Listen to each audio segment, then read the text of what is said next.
अवाम को अरसे दराज से बताया जा रहा है कि नैब का इदारा कौमी दौलत को महफूज लुटेरों से लूटी दौलत निकलवाने के लिए बेहतरीन इदारा है।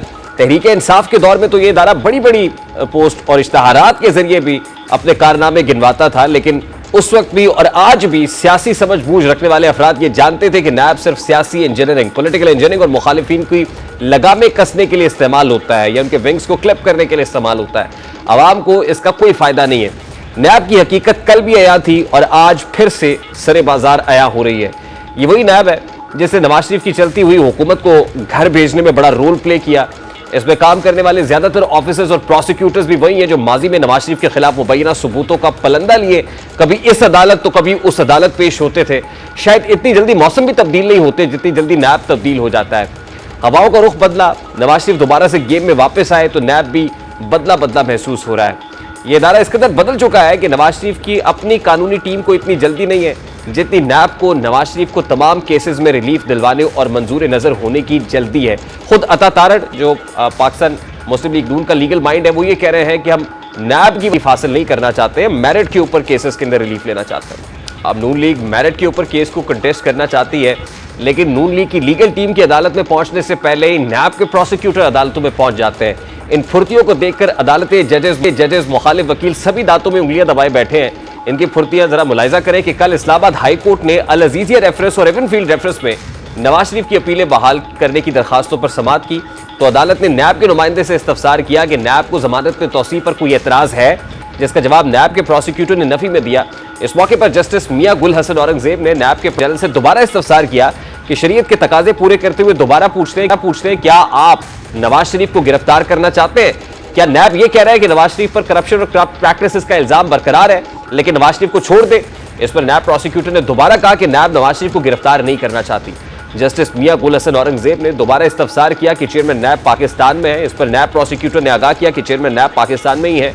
नैब के इस रवैये और अदालत के सामने बयानात के बाद ही मौजूद जजेस के पास नवाज शरीफ को रिलीफ देने के सिवा कोई चारा नहीं था। अब एक बार फिर इस केस की समाअत कल होने जा, इसमें अपील बहाली की दरखास्त होगी, लेकिन दूसरी तरफ से नैब कैसे रिस्पॉन्ड करता है बात करेंगे। साबिक प्रोसिक्यूटर जनरल नैब, साबिक अटॉर्नी जनरल पाकिस्तान मुमताज माहिर कानून इरफान कादिर साहब ने हमें ज्वाइन किया है। अस्सलाम वालेकुम इरफान कादिर साहब, बहुत बहुत शुक्रिया आपके वक्त के लिए।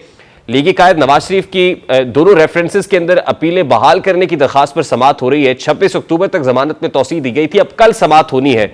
नैब का इस वक्त जो रवैया है वो तो खासा बदला दिखाई दे रहा है। वो लग ही नहीं रहा कि वो ये वही पहले वाली नैब है जो आज काम कर रही है। तो ये कहेगा सर कि नैब रेफरेंसेस को वापस ले ले, अल अजीजिया या एवनफील्ड रेफरेंसेस को वापस ही ले ले, इसके कितने इम्कानात देख रहे हैं आप?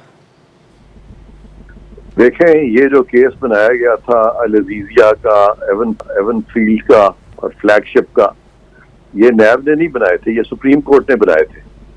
लिहाजा वो हाई कोर्ट का ये कहना कि ये नैब का रवैया बदल गया, नैब का नहीं बदला, ये सुप्रीम कोर्ट ने उस वक्त की ये किया था सारा। तो लिहाजा अब अगर नैब समझ रही है कि उनको ये रेफरेंसेस वापस ले लेने चाहिए, जो कि मैं समझता हूँ ले लेने चाहिए, तो नैब अपनी जगह बिल्कुल ठीक है। इसमें यह कहना कि नैब का कोई कसूर है या कोई नैब में कोई तब्दीली आ गई है, तब्दीली नैब में नहीं आई, तब्दीली अब अदालतों में आ रही। सर, अगर नैब रेफरेंसेस वापस ले लेती है तो फिर तो अपीलों की बहाली की दरखास्त करने की भी जरूरत नहीं है। तो अच्छी बात है ना, वो उनको वापस लेना चाहिए, क्योंकि ये तो सारी गलतियां जो है सुप्रीम कोर्ट की, वो जो पनामा केस में ऑर्डर था वो सारा अब पता चल चुका है कि वो सारा इलीगल था। देखिए, एवनफील्ड रेफरेंस केस में मरियम बीबी की जो दरखास्त थी जिसमें आप काउंसिल भी थे, वो मेरिट्स के ऊपर कंटेस्ट की गई और उनकी बरियत हो गई। तो आपको नहीं लगता कि इसमें भी मेरिट के ऊपर कंटेस्ट करे, इक्विटल हो जाएगा? काफी चांसेस है कल को तो फिर यही होगा कि नैब की तरफ से कोई सहूलत मुहैया की गई है मियां साहब को। नहीं, देखें, मरियम बीबी जो है ना, उनकी इक्विटल तो मेरिट्स पे हुई थी जी, लेकिन एट द सेम टाइम वो जो पनामा केस में जो इलीगैलिटीज थी वो तो सारी मैंने हाईलाइट कर दी थी उनके सामने, और उन्होंने फिर जो रफ्ता था वो मेरिट्स की तरफ गए, और चूंकि उसमें मेरिट्स में कुछ नहीं था, इसकी मेरिट्स में भी कुछ नहीं है, और नैब को चाहिए कि वो मेरिट्स देख ले, और अगर मेरिट्स नहीं है तो कोर्ट का वक्त क्यों जाया कर रहे हैं? फिर उनको चाहिए कि रेफरेंसेस वापस लें और मामला खत्म हो। कोर्ट भी यही सवाल कर रही है ना नैब प्रोसिक्यूटर से। वो कह रहे हैं कि आपने अपील को परसू करना है या आप रेफरेंस वापस लेते हैं। तो कल इस पर जवाब भी कभी इम्कानात है कि नैब ये कह दे कि रेफरेंस वापस ले लेते हैं। तो फिर सवाल तो सादा सा उठेगा कि इससे पहले नैब की तरफ से जो फुर्तियां दिखाई गई 100 से ज्यादा पेशियां मियां साहब ने भुगती। नहीं है प्लीज, नैब की कोई फुर्तियां नहीं, मैं इरफान साहब मैं सवाल ये कर रहा हूं कि टैक्स पेयर का जो पैसा लगा इन केसेस को बनाने में, और फिर नैब भी ऑब्वियसली सरकार के टैक्स पेयर के पैसे से चलती है, तो फिर वो जो सारा कुछ किया तो वो तो फिर that really went in the way. वो सुप्रीम कोर्ट जवाब देना उसका, वो जजेस जवाब देना जो पनामा बेंच में थे, उनका काम है जवाब देना। तो ये जवाब कौन लेगा सर? कौम का लगवाया, यानी आप मुझे बताएं कि क्या सुप्रीम कोर्ट कोई इन्वेस्टिगेशन को सुपरवाइज कर सकती है? आर दे इन्वेस्टिगेटर्स अपनी मर्जी की जीआईटी बना के, और उन्होंने इस मामले में इन्वेस्टिगेशन करके चेयरमैन नैब को ऑर्डर किया कि जी आप ये रेफरेंसेस फाइल कर दें। क्या नैब के लॉ में ऐसा लिखा हुआ है कि सुप्रीम कोर्ट ऑर्डर कर सकती है चेयरमैन नैब को?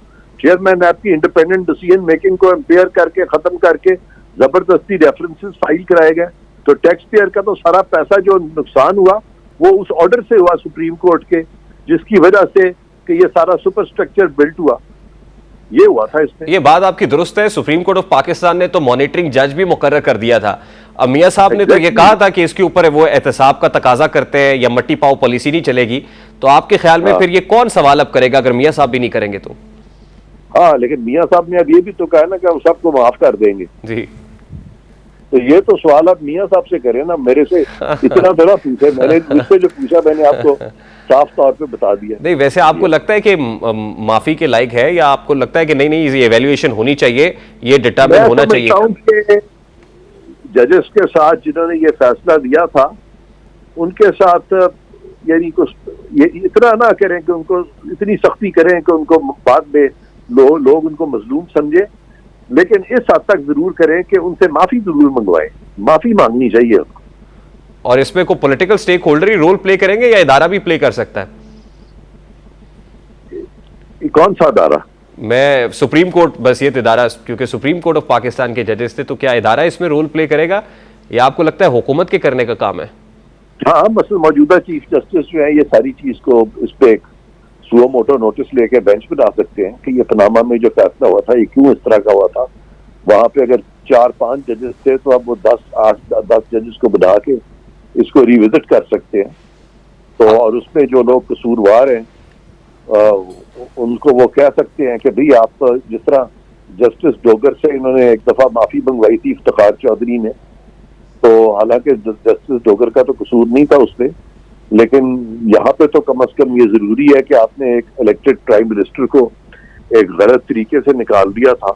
तो इस हद तक जहाँ जजेस चले गए तो उसकी कोई ना कोई तो तलाफी होनी चाहिए ना। ठीक, बहुत बहुत शुक्रिया इरफान